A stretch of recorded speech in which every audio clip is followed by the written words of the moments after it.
Now, as urban planners, what we really need to start considering is the amount of space allocated for residential areas within a city or town. And when I say space, I'm talking about space within a dwelling or home rather than the actual size of residential areas. There's growing concern that the internal space of new homes is becoming far smaller. Too small, in fact. Maybe you're thinking, is it important for residents to have sufficient space? Is it merely a preference to have more space, or are there more serious implications? Is there, in fact, any evidence to suggest cramped living conditions affect residents' physical or mental well-being or their day-to-day life? Well, research from a number of sources indicates that this is an important issue which needs addressing. Cramped conditions can lead to aggressive behavior, to family tensions, psychological anguish and, in the more extreme cases, physical illness as well. Not only this, but there is a proven link between overcrowding and the social and emotional development of children as well as their educational attainment. So, the main issue here is that residents require enough individual space to be able to live and function together, but with sufficient private space for personal time within the home.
So today we're continuing to talk about the social history of foodstuffs, and we're going on to consider next the importance of salt and the significant role it has played.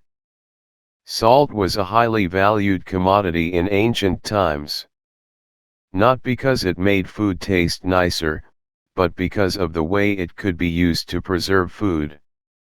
This meant that people were not so dependent on seasonal variations in what was available for them to eat, they could preserve what they produced and consume it as required. It also meant that food could be transported long distances. Salt was not easy to obtain, and so prices for it were high. It was often necessary to transport it long distances, and it is believed that one of the reasons for building some of the roads that led to the ancient city of Rome was to make it easier to bring salt to the city from various parts of the Roman Empire. Roman rulers took financial advantage of the population's need for salt. When they wanted to raise money for some war or another, they raised the price of salt. Elsewhere, salt was important too. In Africa, for example, caravans consisting of up to 40,000 camels are said to have traveled 400 miles across the Sahara to transport salt to the inland markets of places like Timbuktu.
Now, you might think it strange that in a lecture on biology, I will be talking a lot about mathematics.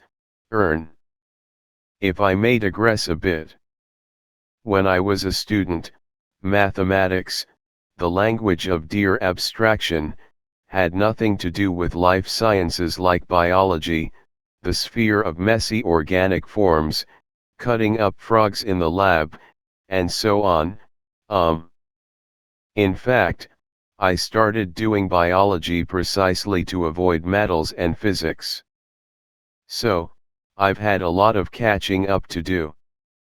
We are all aware of how the sciences have come to interrelate more and more, and not only will mathematics impinge more and more on biology but also, I am told, in the 21st century, the driving force behind mathematics will be biology.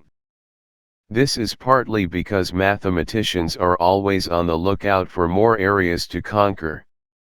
But a far greater reason is that the subject has been boiled down to physics and chemistry, obvious attractions for mathematicians. A number of mathematical fields can be applied to biology.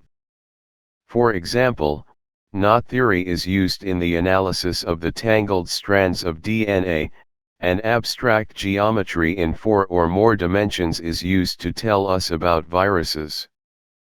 Again, neuroscience appears to be maths-friendly, and equations can also explain why hallucinogenic drugs cause the users to see spirals. So, if mathematicians are taking such a keen interest in biology, the least we can do as biologists is return the compliment.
It is almost impossible these days not to include photography in a course on the history of art.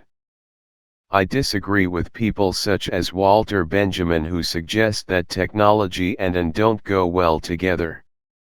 Photography, with its realism, its accurate representation of the thing in front of you, initially deprived many artists of their subject matter, forcing them to look in new ways. No bad thing. True, mass-produced images of, say, the Mona Lisa, obviously can't provide the same experience as seeing the real painting.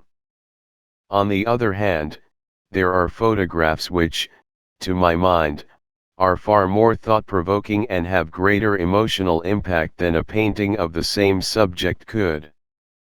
Some people say that the traditional idea of an artist with a trained hand and eye is old-fashioned.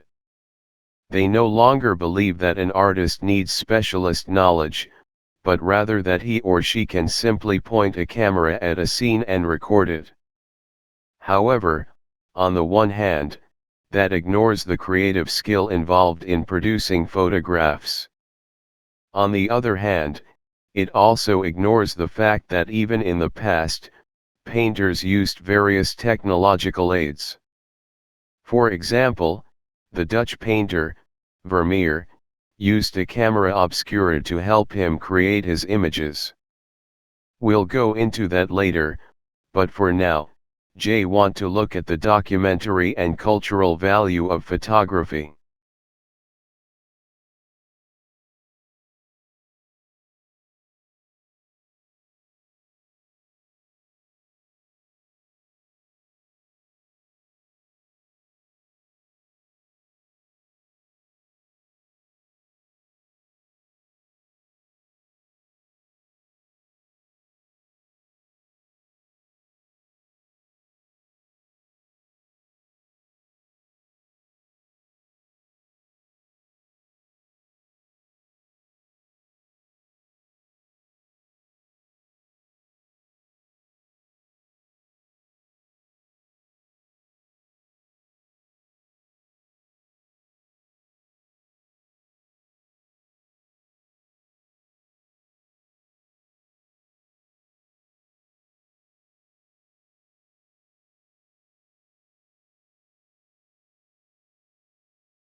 Today, I want to look at some research that has been done into what motivates people and, particularly on what is called the mindset, or more simply the mental attitude that highly motivated people have.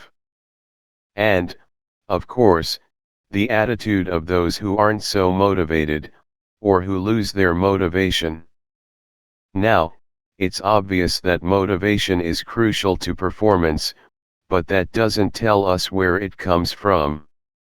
Why is it that some people work hard and do well while others can work just as hard and don't?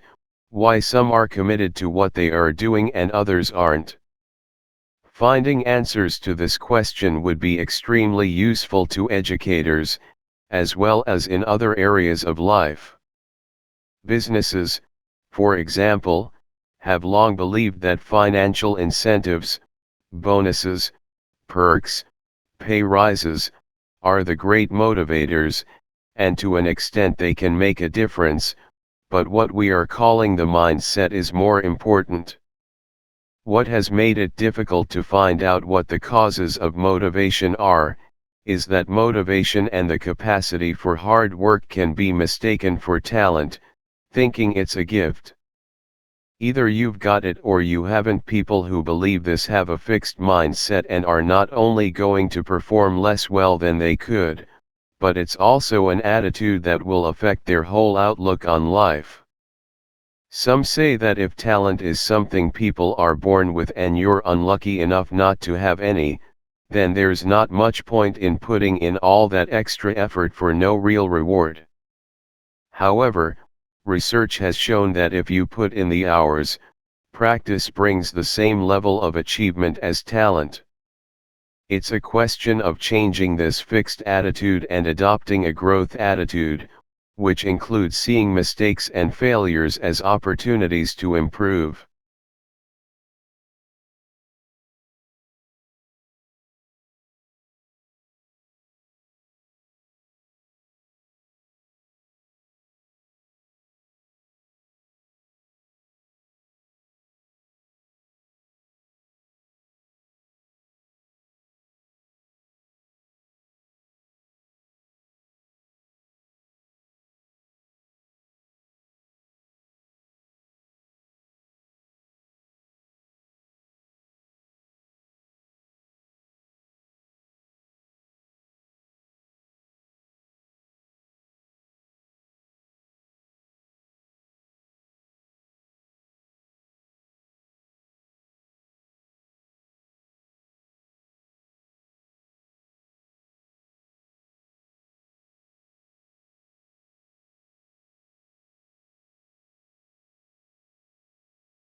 there was a time when the subject of happiness was the business of philosophers, as part of their discussion of what makes for the good life.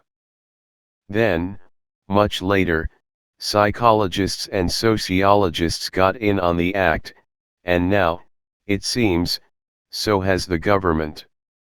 I understand that governments should have the welfare and well-being of those it governs at heart from the purely practical point of view of keeping people quiet, at home enjoying their gadgets and comfort, rather than on the streets rioting. But surely it's not something you can legislate for. Today there are numerous journals on the topic, and it is even included in the curriculum at some universities and colleges. Surveys are done, statistics compiled, graphs drawn, yet all they seem to prove is what most people have conduced themselves from personal experience. An obvious example would be that having a lot of money doesn't necessarily make you happy. We all wish to be happy and have ideas about what it is we think would make us so. But we also know or suspect that it's not that easy. Most of us learn that it is a byproduct of something else, usually being totally absorbed or involved in some task or pastime, and can only be reached that way. These activities, of course, must be worthwhile in themselves.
One of the most surprising insights from Einstein is that time is not what we intuitively think it is, right? Most of us have the sense that time for you is the same as time for me. And sometimes there is a cosmic clock that out there taking second after second after second, dragging its all in exactly the same way into the future. Einstein found that if you and I are moving relative to each other, however, our clocks don't take off the time at the same rate. Our watches, if they were once in sync, if we're moving relatively to each other, they fall out synchronization. And what does that mean?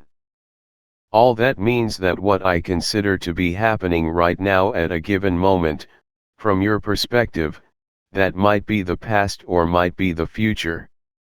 What you consider to be happening right now to me, that may be the past or the future. Now, since your view of reality is every bit as valid as my view of reality, that means you cannot really say the past is gone, because that might be your now, your reality. You cannot really say that the future is yet to be, maybe the future to me might be your now, your reality at that given moment, so in a sense past, present and future are all equally really, all exist, all out there.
Quantum foam is an idea that emerges from the application of quantum physics to the fabric of space and time itself.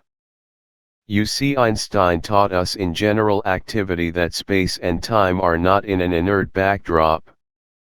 They participate in an unfolding of the cosmos. Space and time can warp and curve that creates the force of gravity. When you recognize that space and time are dynamic, they can change, that they're real physical entities. Well, they must be subject to the laws of quantum physics. And the key element of quantum physics it's relevant is the uncertainty principle.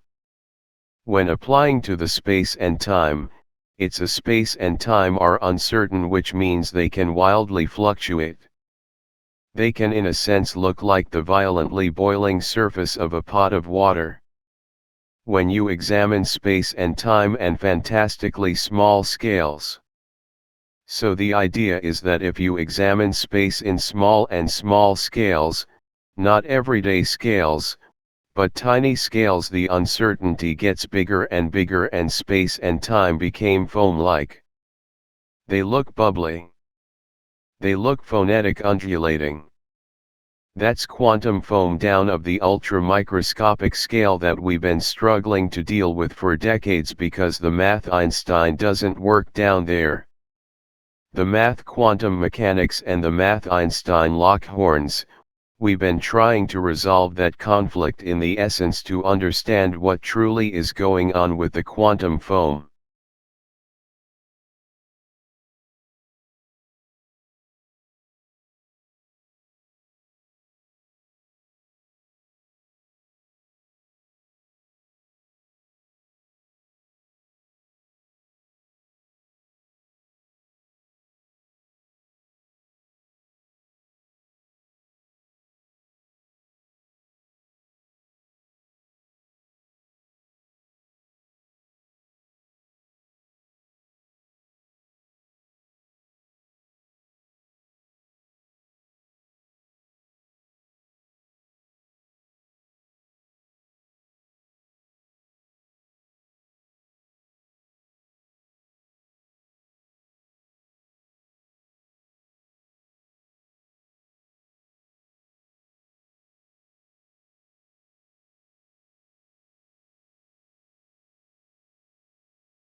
To be a British, the first important thing is the free of speech that we have.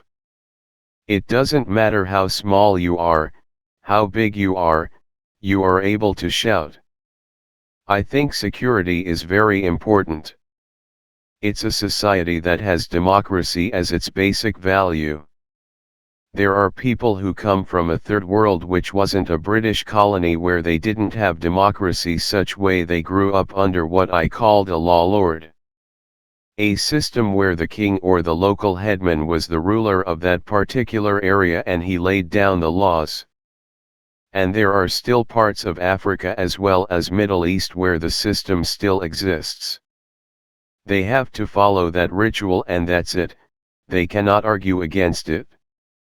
Well, in our British society, we can argue. As the American saying, we can fight the city hall, and this is one thing which is very unique among the Western civilization. Is that any voice is heard, however small is, however big is, we have the equal authority.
People say you have to have a lot of passion for what you are doing, and it's totally true. The reason is because it's so hard that if you don't, any rational person would give it up. It's really hard, and you have to do it over a sustained period of time, so if you don't love it, if you don't have fun doing it, you don't really love it, you are going to give up. And that's what happened to most people actually. If you really look at the ones that ended up unsuccessful in the eyes of the society and the eyes of others, oftentimes, it is the ones that are successful love what they did, so they persevere when it got very tough. And ones that didn't love it, quit, cause they are sane. Who'd want to put up with stuff if you don't love it? So it's a lot of hard work, and it's a lot of worrying, constantly. And if you don't love it, you are going to fail. So you've got to love it, you've got to have passion. The second thing is you've got to be talent scout. It doesn't matter how talented you are, you need a team of great people. You've got to figure out how to size people up fairly quickly, make decisions without knowing people too well, and hire them and see how they do and refine your tuition. And be able to help build an organization that can eventually build itself. Because you need great people around you.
What matters is how much does each person in the household get, how much income is supporting each person in a household.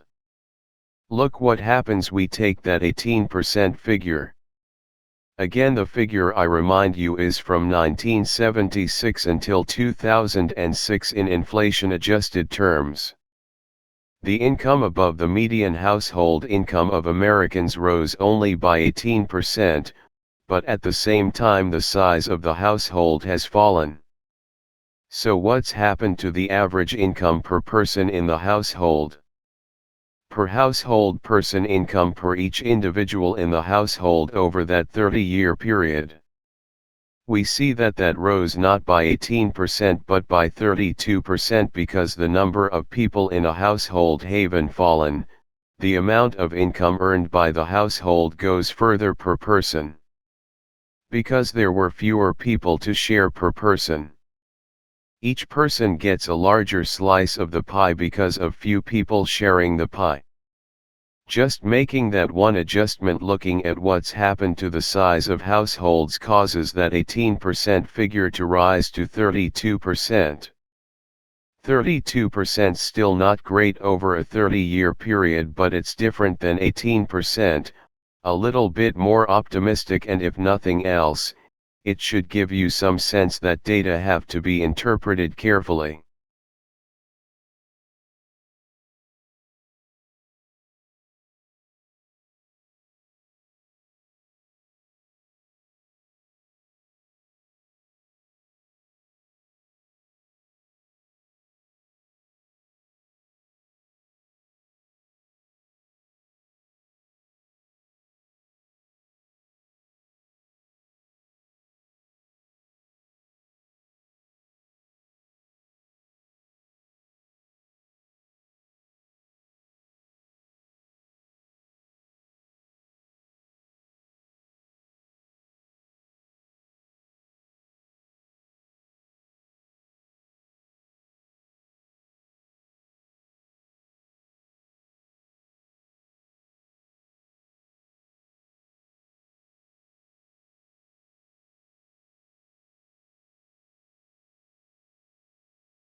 How much sun exposure might one need to get their target vitamin D level to that found associated with the lowest total mortality rate?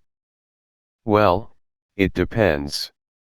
It depends on our age, how long we're exposed, the time of day, the time of the year, our latitude, our skin color, our use of sunscreen, and how much of our body we're exposing. Even in Boston, though, all it takes is 10 to 12 minutes of midday summer sun without sunblock, if you're a young pale naked Caucasian. But then you're golden. Actually, you'd be a little pink. Note though, if you are some old white guy prancing around naked on the commons, you're not going to make it. As I hope you are beginning to appreciate, it's not easy to make one-size-fits-all recommendations for how much sun exposure one might need. And low vitamin D status despite abundant sun exposure has been found even in the best of circumstances. Young half-naked skateboarders in Honolulu, mostly Caucasian, averaging 30 hours of sun a week, and 51% didn't even make it to 30. If they can't, who can? And these days, even if we're an albino nudist at the equator, how often might we be getting outside in middle of the day with a desk job? So, if we're really interested in getting to the vitamin D level associated with the lowest mortality rates, and our lifestyle or latitude won't allow us the necessary sun exposure, then one needs to take vitamin D supplements. The piddly amount added to soy milk, calf milk, margarine or mushrooms are simply not enough.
Vitamin E supplementation confirmed as a treatment for liver problems.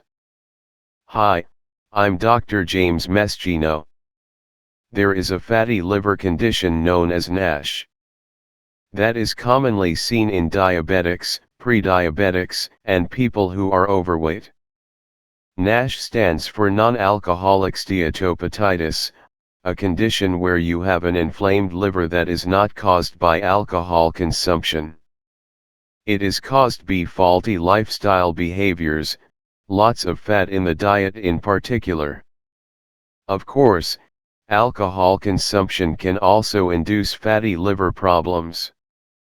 But with the obesity epidemic that we have at hand, more and more people are developing fatty liver disease, not from alcohol but from faulty dietary lifestyle patterns and lack of exercise. If it is left unchecked, fatty liver problems can degenerate into cirrhosis.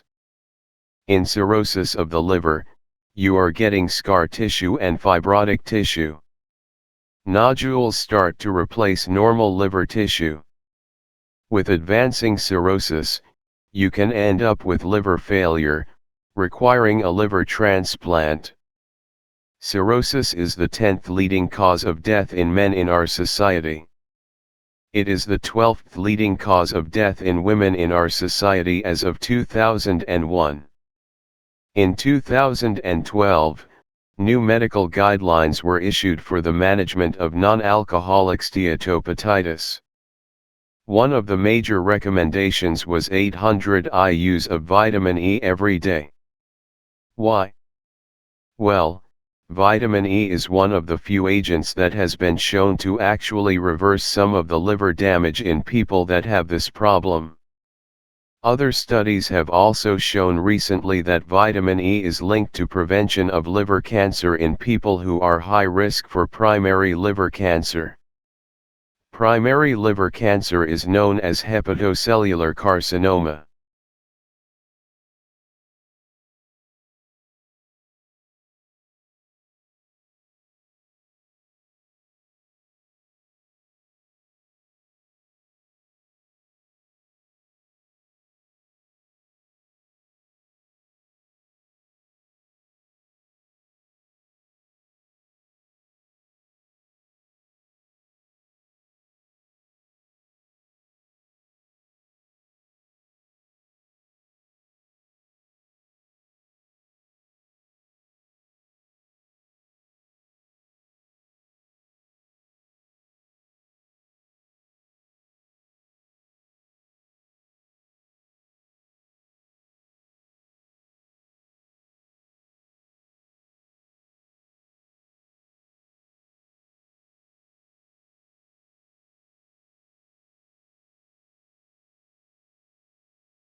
The American people are fed up with partisan politics. In a recent Gallup poll, Americans named dissatisfaction with government as the #1 problem facing our country today. Americans now believe our government has more problems from economy, education, and terrorism. To change the way our elected officials work for the American people, we must change how they are elected. We need to start with the first round of voting, the primaries. Thanks to gerrymandering and other factors, the primary election is often the only election that matters.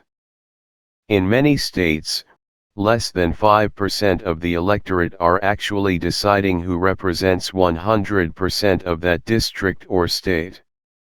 That means that our elected officials are being chosen by an increasingly tiny, often incredibly partisan slice of the electorate. Today 42% of Americans identify themselves as independents. Most states include independent voters from voting in the first round, the primaries. And in states that do allow them to vote in primaries, they are forced to temporarily join a party that they don't believe in. A top 2 nonpartisan primary eliminates party control in favor of a single, nonpartisan primary open to all voters and all candidates. There is no longer a Democratic primary and a Republican primary, there is one primary open to all voters and all candidates. The top 2 vote-getters, regardless of party, then move forward to the general election. With nonpartisan primaries, everyone gets to vote. The winners are more accountable, because they have to speak to all the voters in order to get elected. Elections are more competitive. Legislators are encouraged to work across party lines and focus on issues we care about. Top 2 nonpartisan primaries are now used in California, Washington, and Nebraska at the state level. You've probably already voted using top 2. Most municipal elections nationwide use this simple, nonpartisan system. Today, activists in all 50 states are working to bring this crucial system change to their state. The movement is growing. Join us and help us create a government that truly is by and for the people.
The green economy could easily be the next industrial revolution.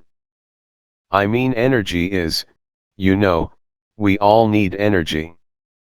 We do an annual report which studies how much oil is left in the world and demand for oil. And with China, India, South America, Africa even, growing at the rate they're now growing, we think that 4 or 5 years from now the demand for fuel will exceed supply. That could push prices, through the roof. For that reason, forget global warming for 1 minute. Just for that reason alone, we should be hurrying up, saving on energy and creating alternative sources of energy. And I think those people who invest in this sector, hopefully, will get their thanks, and get their just returns.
Interviewer: what nutritional guidelines should we be following?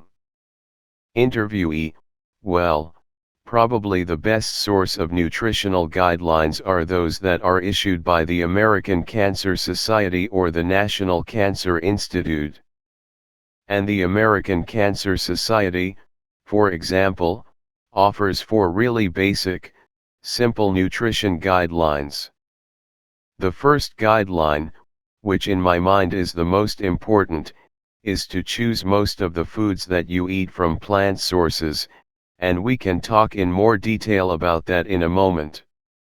The second guideline is to limit your intake of high-fat foods, particularly from animal sources. The third guideline is to be physically active and achieve a normal, healthy body weight. And the final guideline is to limit consumption of alcoholic beverages if you choose to drink at all. Interviewer: so Susan, one of the things we always hear about, from the American Cancer Society is this 5-a-day recommendation. Maybe if you could explain to our listening audience what that actually means. Interviewee: the 5-a-day recommendation is a very simple way of communicating the message to increase consumption of these plant foods. And what 5-a-day means is 5 servings per day of fruits and vegetables in total. And some people misunderstand this guideline, and they may think it's okay if I have 5 glasses of fruit juice a day, and I've met my 5-a-day guideline.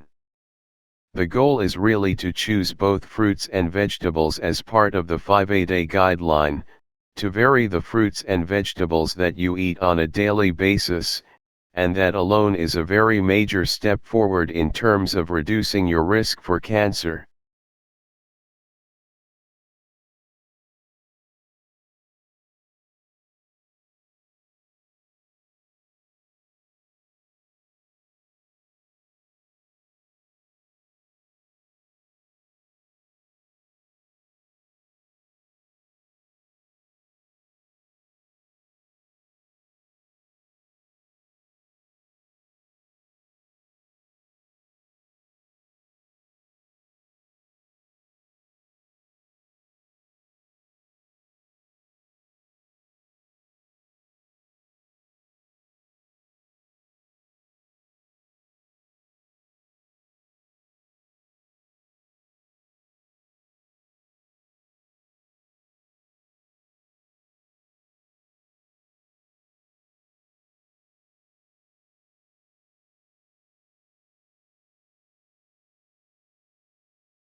Alright, so for example, if now this is interesting, if your eyeballs are in the front of your face, you're seeing things.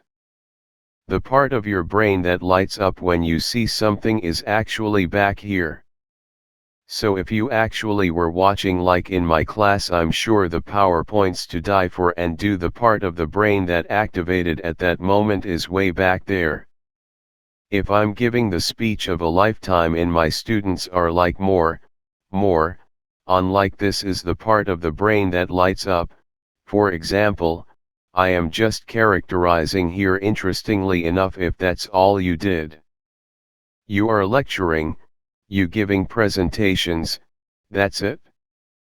There's a whole bunch of other areas in the brain that does not tend to get activated if what you really do is the kind of traditional didactic approach. So now that other senses, okay, there's other kind of the senses, and if processing was involved in the signal kind of spread out further and further. There is classification at the part of the cortex. This deeper areas of the brain, by the way, but we're just looking at the surface, which where the high is cognitive function to kind of showing up, but you got vision processing back here. You've got sound processing back here. There's kind of a giant swath here that will deal with the sensory perception film touch. Smells tend to be directly kind of on the surface it out of the way. It's very old part of the cortex underneath there. And yet we only sort of channel stuff into those areas which it seems extremely can narrow focus.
I'm Steve Pinker and I'm Harvard College professor and Johnstone Family Professor, Harvard Department of Psychology. The cognitive revolution which took place at Harvard was the start after modern scientific study of the mind. Who study something like the mind, you like to think that you're a scientist, you face the immediate problem of what we do with these things called mental contents, thoughts, emotions, images, plans, rules. You can't see them, you can't taste them, then you can't feel them. If you're a scientist, you are supposed to be studying things that you can see, measure and manipulate. How do you even begin with a science of mind? Well, the answer is the dominated psychology in the middle part of the 20th century, where it just to give up all talks of mental contents. This is the school of behaviorism and came to take over American psychology until the early 1950s, when a number of scholars with ties to Harvard started to rethink that whole idea. When we talk about how computers work, you can't get around computing internal states to them. Computers have memories, they have goal states, they execute plans, and if you could do that about a hunk of metal and you are not being unscientific, why should be on the scientific to say those things about a human being? The result was called cognitive science, included both experimental psychology, people who study other humans in the lab, with linguistics, including the famous theories of linguist Noam Chomsky, who was here at Harvard as a Society Fellow, a computer science and artificial intelligence, and later neuroscience.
Infinity is the perplexing idea which basically refers to something that grows without bound.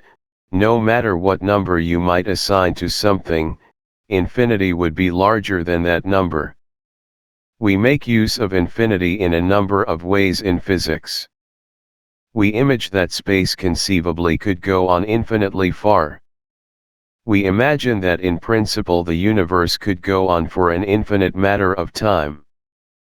But in our calculations, if infinity turns up as the answer to something that we could directly measure with a piece of equipment, then we know that our calculation must be wrong.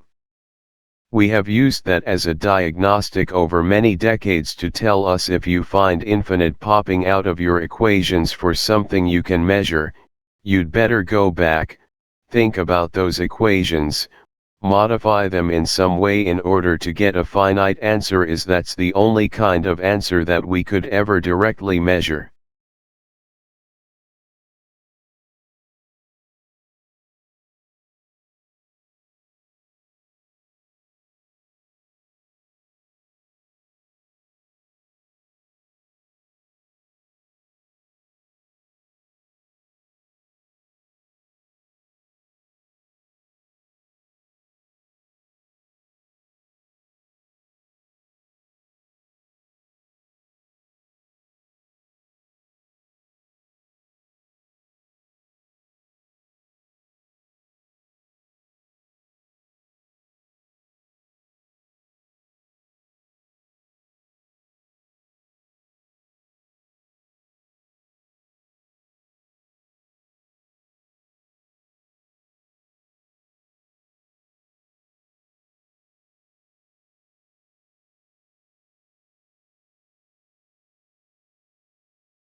Some years ago, a group of academics from different disciplines recognized the necessity of studying conflict as a phenomenon. They were interested in the distinct properties of conflict as it occurred in international relations, national politics, industrial relations, communities, or even in the domestic setting. These academics believed that approaches from different disciplines could be applied to the study of conflict with a view to better understanding its causes, effects, and solutions. As a result, research groups developed, and universities and academic journals began to publish papers on conflict theory, as it came to be called. Unfortunately, many other academics didn't welcome this new discipline. They couldn't reconcile it with traditional scholarly practices because it had both a practical nature and an analytical approach. Nevertheless, the new discipline continued to develop and the field grew and spread, and conflict theory now has the same prestige as other academic areas of research and study, despite the early criticism it attracted.